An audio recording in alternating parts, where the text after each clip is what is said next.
Welcome to a Monetary Policy Special. The Reserve Bank and its Monetary Policy Committee, as expected, didn't change rates, but somewhat against market hopes, they didn't change their stance either. Nor did they hint that there may be a change of stance anytime soon. That's the biggest takeaway from this policy.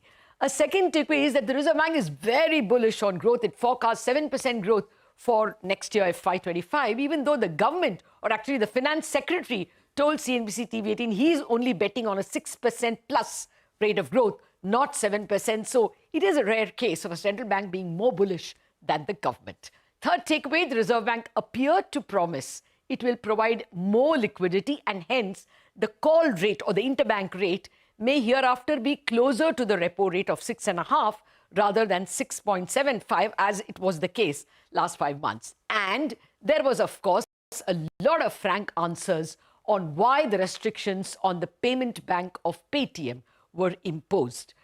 But coming back to the main policy, what should corporates and banks and investors take away from the policy in terms of when rates may be cut and such other questions? I have with me an elite panel. SBI Chairman Dinesh Khara will be with us in just a bit. Mridul, Saggar, former MPC member and now professor at IIM Kozhikode. B. Prasanna of ICICI Bank and Samiran Chakraborty of Citibank, India.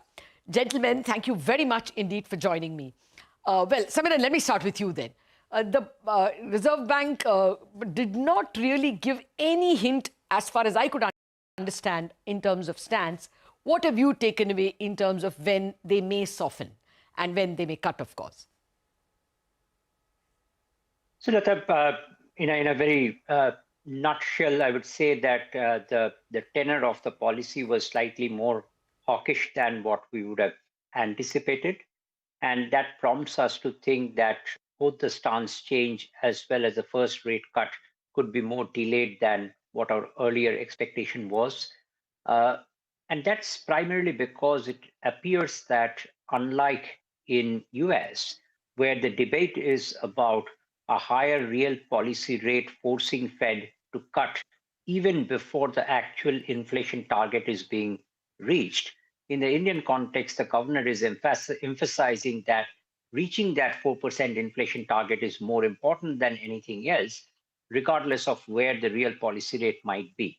So that way, we will have to wait a bit longer for a durable decline back to 4%. We cannot just go ahead and think that just because the real policy rate is becoming 200 basis points or something like that, the RBI will cut by 50 basis points. So we have now pushed back our first rate cut to October, and probably the change in stance will not come before June. Oh, okay. So then it is. It explains why the stock markets reacted the way they did. Clearly, it's more hawkish than expected. Prasanna, although the governor was very, non-committal about rate hike, as Samiran pointed out, they seem to be giving a little more liquidity. Is that how we should understand it? That hereafter they will keep the call rate closer to 6.5? What was your takeaway? So I think, yeah. So before I get on to the liquidity thing, I'll also like to say that I kind of partly agree with Samiran.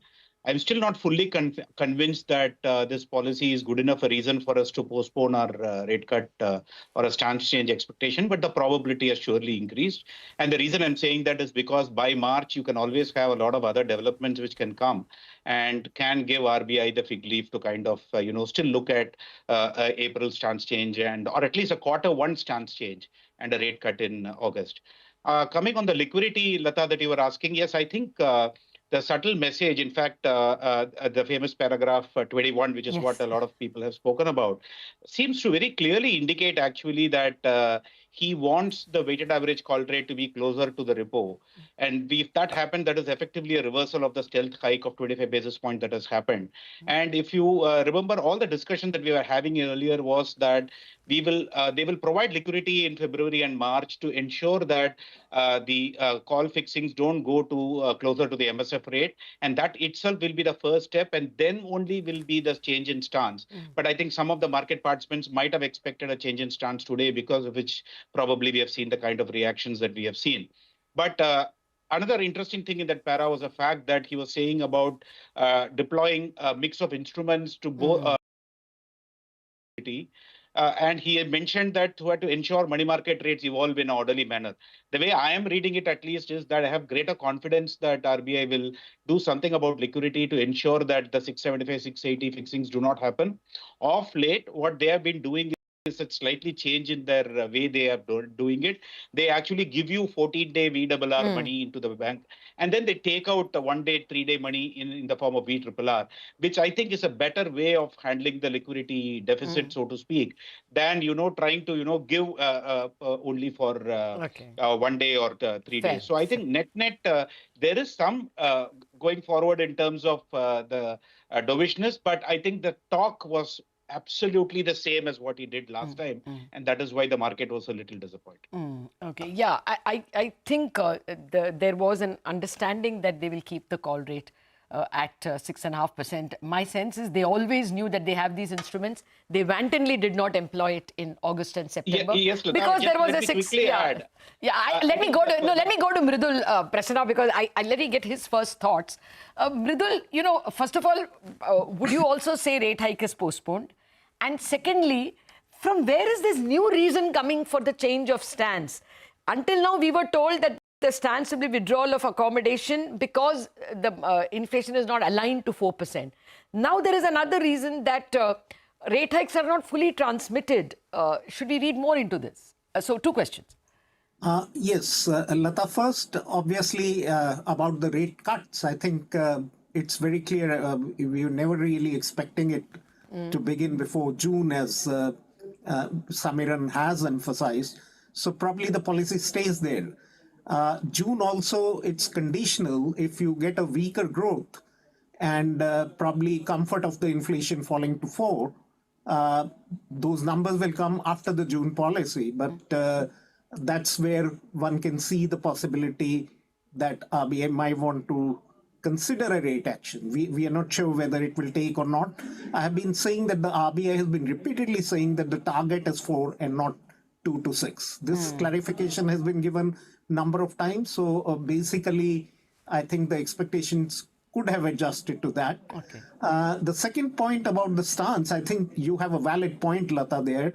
I mean, for the first time, we are seeing RBI trying to clarify the stance. And they have said that basically RBI has emphasized that basically the stance has to be interpreted in terms of interest rates, which is meaning the policy rate, which is actually the principal instrument of monetary policy in the current framework. Having said that, RBI hasn't still gone ahead and clarified what it means in the sense, is it the neutral interest rate they're talking about?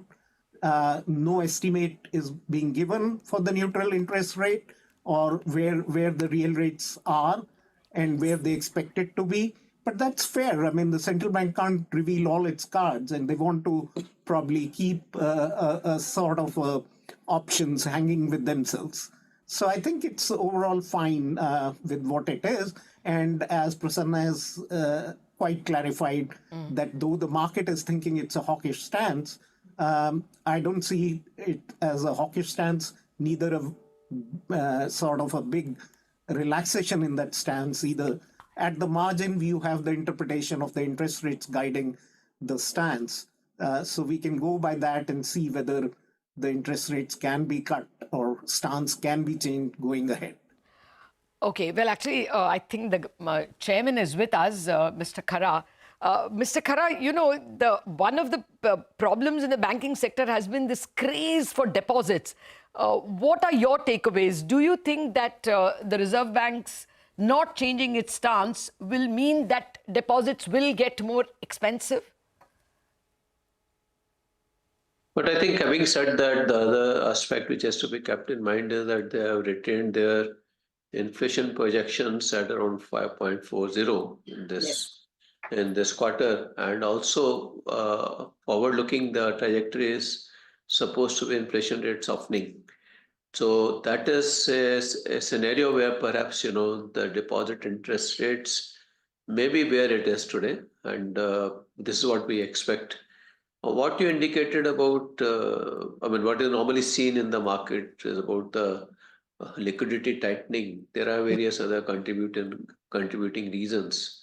Part of it is essentially around the advanced tax payment. There is invariably a situation where the liquidity is quite tightened. But at the same time, RBI has been resorting to measures which ensures that there is adequate liquidity in the system. It is ensuring that the system should not feel the stress and the pain, and it should not lead to a situation where the growth is not supported. So I think that aspect is well taken care of. And that is also from the point of view of, from inflationary expectations point of view also. Excess liquidity invariably creates in more of inflationary expectations. Yeah. So I think that aspect is also getting tackled in this whole process. So you are saying you don't expect deposit rates to go up from here on? My sense is that only, yeah. Okay. Now let me come to the other question that I was asking Mridul as well. That the rate hikes that RBI gave has not been fully transmitted. With this sentence, should we understand that more loan rate hikes will come? You think loans will get expensive? See, much of it will depend upon bank to bank, and invariably we have seen that if at all banks are chasing some good quality assets, there's a huge competition in terms of interest rates. So how much of that will eventually get passed on will be a function of the risk appetite of each of the bank. If at all they would have higher risk appetite, maybe they can afford to charge higher interest rates too. So that's how I read the situation. Okay, actually, my own sense is that the governor and the MPC did not want to change their stance, and this was invented as a new excuse. I'm sure the central bank knows that all rate hikes won't get transmitted because there is competition among banks to lend. That's what was my understanding. Prasanna, you wanted to add something. Do you agree that we shouldn't take this, all hikes have not been transmitted too seriously? I do think so, Latha. I think sometimes you want to justify your actions, and you want to come out with some kind of reasons. Having said that, I do also agree with Mr. Kara that the deposit rates, though it seems to have peaked in the next 2 months because we are at the year end, it doesn't look like it's going to fall off substantially. Whereas once the RBI starts showing the liquidity angle, then I think we will be seeing much more comfort in terms of how banks are borrowing and lending. But the competitive pressures, like you said, it's going to continue. Fair point. Well, I think what you said earlier is also very important for a person like me, that deposit rates have more or less peaked. So those who want to lock into higher, fixed income, fixed returns, here's the chance perhaps. But I have to ask about growth and the fact that the Reserve Bank is so bullish. That question after the break.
Policy Special. I've been speaking with SBI Chairman Dinesh Khara, Samiran Chakraborty of Citi, B. Prasanna of ICICI Bank, and Mridul Saggar, former ED of Reserve Bank and now professor at IIM Kozhikode. Gentlemen, thank you very much for your patience.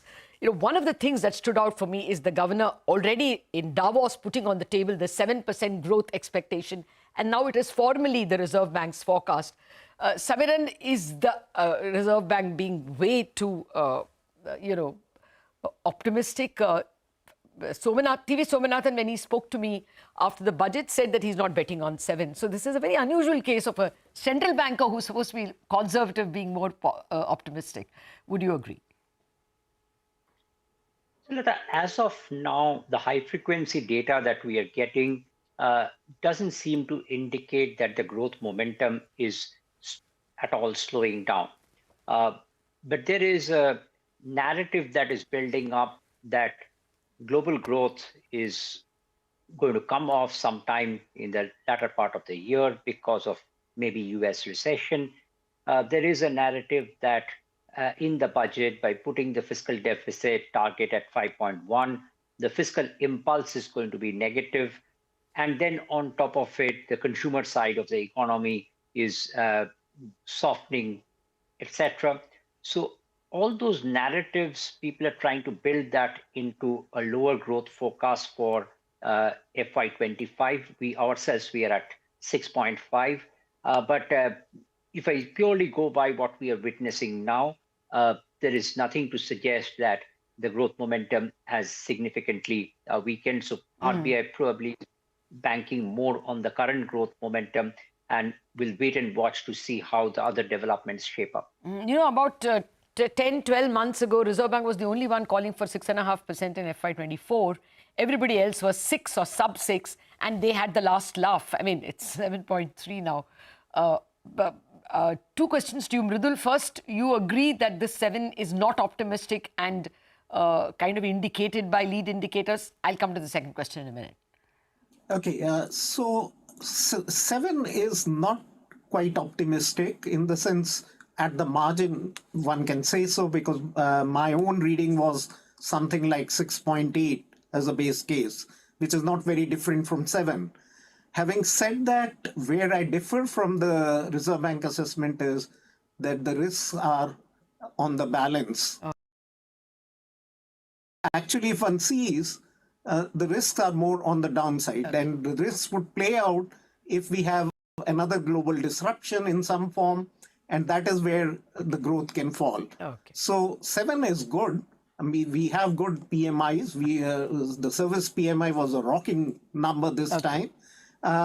If you look at investment, the capacity utilization rates are marginally above the long-term averages. Okay. The investment cycle is not kicking, but it's neither bad. I mean, on the number which they release with this policy, it is like 40 basis point fall. Okay. But if you up. But if you see a seasonally adjusted number, it's a 70 basis point dip.